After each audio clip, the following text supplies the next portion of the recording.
आए दिन ऐसी खबरें सुनने को मिलती रहती हैं कि पुलिस ने उस होटल में छापा मारा तो इतनी लड़कियां लड़कों के साथ आपत्तिजनक हालत में पकड़ी गईं। ओयो होटल तो बहुत बदनाम हो चुके हैं। ओयो होटल पे छापे पड़ते हैं तो कभी कभी ऐसी तस्वीरें और वीडियोस भी सामने आती हैं जिसमें दिख रहा होता है कि ये लड़कियां बुर्क़े में हैं, हिजाब में हैं, मुस्लिम घरानों से ये ताल्लुक़ रखती हैं। मेरे अज़ीज़ भाइयों, मेरी बहनों, देखिए, हम अपनी बच्चियों को पढ़ाएं, लेकिन पढ़ाई के नाम पर आप उनको इतनी ढील दे दें, पढ़ाई के नाम पर आप अपने बच्चों से आंखें मूंद लें, पढ़ाई के नाम पर आप अपने बच्चों की फ़िक्र करना ही छोड़ दो कि वो कब आ रही हैं, कब जा रही हैं, आज अगर लेट आई हैं तो क्यों आ रही हैं, कहीं कोई गलत रास्ते में तो नहीं पड़ रही हैं। जवानी में कदम बहकते हुए देर नहीं लगती है। जवानी में कदम यूँ चुटकियों में बहक जाते हैं। शैतान कदम कदम पे साथ दे रहा होता है।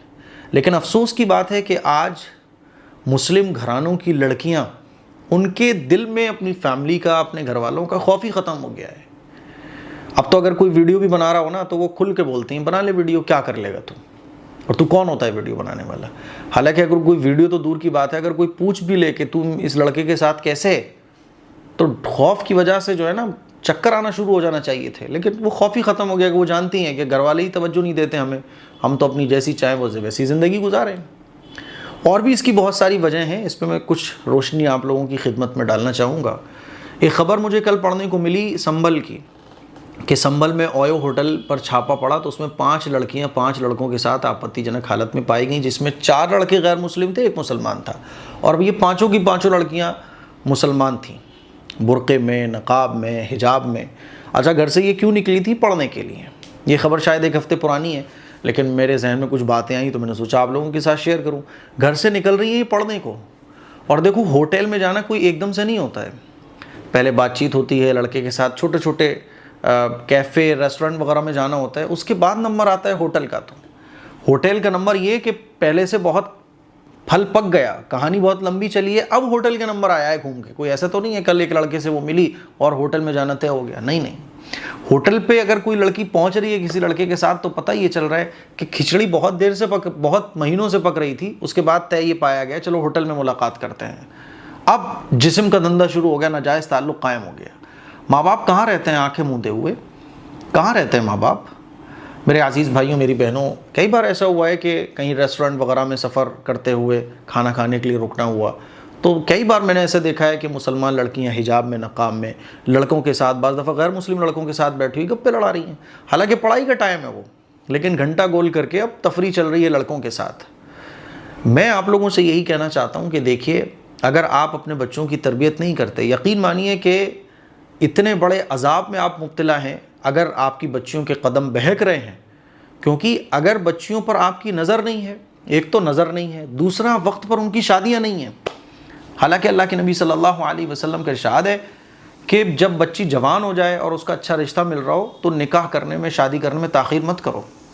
पढ़ाई ससुराल करती रहेगी, शौहर के साथ करती रहेगी, लेकिन इज़्ज़त तो बचेगी ना उसकी पढ़ाई के नाम पर। और साहब, अभी तो हमारी बच्ची छोटी है, आंखें माँ बाप अपनी जिम्मेदारियों से मूंदे हुए हैं और बच्चियाँ क्या गुल खिला रही हैं। मैं आप लोगों से बस यही कहना चाहता हूँ कि एक तो अपनी बच्चियों पर चील जैसी नज़र रखो, वो कहाँ जा रही हैं, कब आ रही हैं, आज लेट कैसे हो गई। कभी कभी पीछा भी करो कि बच्ची जा भी रही है स्कूल या नहीं जा रही है। स्कूल वालों से राब्ता ही ख़त्म हो गया है। अब तो बच्ची खुद ही फ़ीस जमा कराने जाती है, खुद ही अपना एडमिशन करा लेती है, सब कुछ खुद ही कर रही होती है। माँ बाप को नहीं पता, साहब बच्ची पढ़ रही है, हमें नहीं पता। फिर जवानी में कदम बहक जाते हैं और जब वक्त हो जाए तो उसकी शादी करो।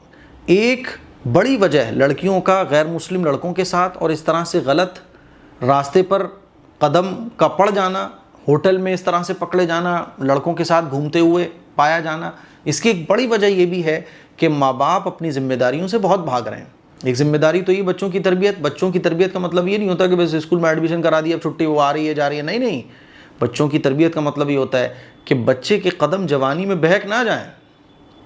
आपको रोकना है। अगर आप अपनी आंखें मूंद लोगे, आप खुद अपनी जवानी को तसव्वुर करो ना कि जवानी में क्या हाल होता है, कैसे शैतान बहकाता है, कैसे कदम बहक रहे होते हैं। अगर आपका डर, आपका खौफ, आपकी निगरानी, आपकी ज़िम्मेदारी बच्चे के ऊपर नहीं होगी, बच्चे के दिल में आपका खौफ नहीं होगा, उसके कदम बहकते हुए देर नहीं लगेगी। दूसरा कि जब लड़कियां हमारी जवान हो जाती हैं, हम निकाह नहीं करते, उनके रिश्ते नहीं करते, साल पे साल टालते रहते हैं। जिसका एक बड़ा नुकसान ये होता है जो अल्लाह के नबी सल्लल्लाहु अलैहि वसल्लम ने हदीस में भी बयान किया कि क़यामत की निशानियों में से एक निशानी ये भी है कि ज़िना के दरवाज़े बहुत आसानी से खुल जाएंगे। ज़िना आसान होगा, निकाह मुश्किल होगा। आप देखिए, अगर कोई ज़िना करना चाहे चुटकियों में गुनाह के दरवाजे खुल जाते हैं, और अगर कोई निकाह करना चाहे तो उसको पापड़ बेलना पड़ते हैं, सोचना पड़ता है, समाज इजाज़त नहीं देता, तो 1000 कोशिशों के बावजूद भी वो निकाह नहीं कर पाता। और ज़िना करना चाहे तो यूँ चुटकियों में। एक बड़ी वजह यह भी है कि हम अपने बच्चों की शादियाँ वक्त पर नहीं करते।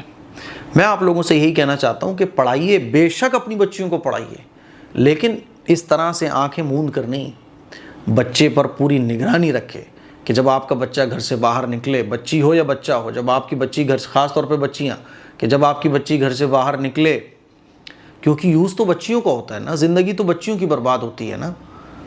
वो प्रेग्नेंट हो जाती हैं, बाज़ दफ़ा प्रेगनेंसी की हालत में जो है ना, हॉस्पिटल में बच्चे तक हो जाते हैं। तो ये जिम्मेदारी आपकी है। बच्चियों के ऊपर खौफ होना चाहिए कि खौफ कौन सा वाला, कह रहे मेरे अब्बा को पता चला तो क्या होगा। उनके जब वो बाहर निकले तो उनके दिल में सबसे पहला खौफ अब्बा का, घर वालों का होना चाहिए कि अगर मेरी फैमिली को पता चल गया तो क्या होगा। और उनकी तरबियत बहुत ज़रूरी है, यानी आप उनको ये एहसास दिलाइए कि बेटा ये गलत कदम है। हम बस पढ़ने भेजते हैं, कभी उनको अच्छी बातें समझाते नहीं, कभी उनको अच्छी बातें सिखाते नहीं, कभी उनके दिल में ये एहसास पैदा कराते नहीं कि बेटा ये गलत है, ये सही है, कभी उनके साथ एक दोस्ताना ताल्लुक़ रखते नहीं। बस क्या बताऊँ मैं आपको, मैं आप लोगों से बस यही कहना चाहता हूँ कि अपनी बच्चियों की फ़िक्र कीजिए, बेशक पढ़ाइए, लेकिन चील जैसी नज़र रखिए, उनसे एक दोस्ताना बॉन्डिंग, मजबूत बॉन्डिंग उनके साथ रखिए, और वक्त पर उनका निकाह करने की कोशिश कीजिए। बस यही मेरी चंद गुजारिशात आप लोगों की खिदमत में है। अस्सलामु अलैकुम वरहमतुल्लाहि वबरकातुहू।